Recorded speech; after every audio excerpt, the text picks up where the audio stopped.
name's Lisa, and I'm 34 and lesbian.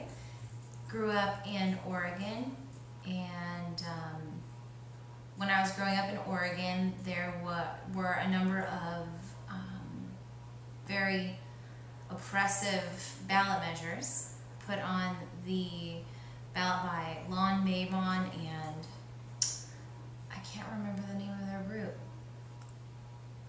Anyway, they were kind of a focus on the family kind of a group, and said things like that teachers had to teach that gay people were immoral and bad, and they stuck that in a clause with like bestiality and pedophilia and necropsy or whatever that is, having sex with dead people and all kinds of strange things. And I was in high school at the time, and there was not one gay person that was out at my high school or the other high school in our city. There was one gay kid that I knew of, or gay human being that I knew of, and he was a friend of mine, and he was 3 towns over, and he threw him through camp, and he got beat up all the time.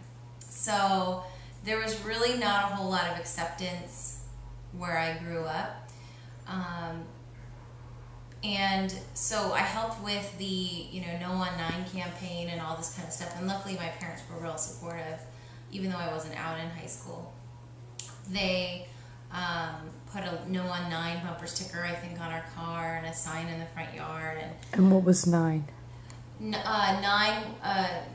on 9 was for the camp. The ballot measure was ballot measure 9 that did this, and this was in 1993 or 94. I can't remember which one. Oregon Citizens Alliance is the organization that put it on the ballot, run by Lon Mabon, which was a very conservative Christian organization. And so that was very narrowly defeated, which was very too close for comfort, because it meant that almost half of the state of Oregon that voted believed that the right thing to do was to teach that this was wrong and be able to fire people and all kinds of terrible things. So after that, I moved to Newport and spent a year there before college, and the Oregon Citizens Alliance put yet another ballot measure, and this one was ballot measure 13, and this was in 94, 95, sometime in there. And as luck would have it, I happened to be renting a room from Bob and Merle Demery, who, for whatever reason, and I never asked them at the time, I wish I had now, took this up as their fight. And they were a heterosexual couple who didn't have any children that I knew of, and they were older, retired, and they ran a secret No on 13 campaign out of their home. They had a separate phone line just for the newspaper advertisement that said, are you wanting to help with the No on 13 campaign? If so, call this number. And they made people leave their phone numbers and call them back to actually do some research to make sure that they weren't from the Yes on 13 side and would come and hurt people or expose them. So it was very hush-hush and secretive. And then we would meet in undisclosed locations with other fighters of the fight and make signs and discuss the other grassroots groups that were around Oregon trying to organize against this group. And I remember there was like a bag of like poop lit on fire and left on the front porch. I mean, there was all kinds of hate messages left on the phone line, but it was really exciting for me to be around this. And although I never came out to them, I think that they probably knew that I was gay at that time. But it was just a really great place for me to be, and a really supportive place for me to be, and to watch some really exciting activism going on at a grassroots level. It's interesting that religion was used as the catalyst for this kind of Christian anti-gay movement, but the people that I saw fighting it were also religious. They were Presbyterian. The group, or the Demeries were Presbyterian and a big part of the Presbyterian Church, and they were also using the same rhetoric, except on the other side of love and acceptance and everybody being part of, God's children. And I think that it just made me more curious than anything about religion. I think I had a unique experience because I didn't have too much negative. I had just as much negative as I had positive religion, and I saw the passion in which people based their arguments on religion, which made me really curious about what it was that they believed and what they were talking about. When I was in college, I went to Bly Memorial Congregation, which is in San Francisco, and it's very, very, very open and affirming, and I found that to be a very empowering experience as well. Well, I wanted to be part of a church. After going to Bly Memorial Church, I felt that I had kind of the spirituality and wanted to be a part of a Christian religion. And maybe that's because Christianity was more familiar to me than the others, or maybe because it was more accessible, I don't know.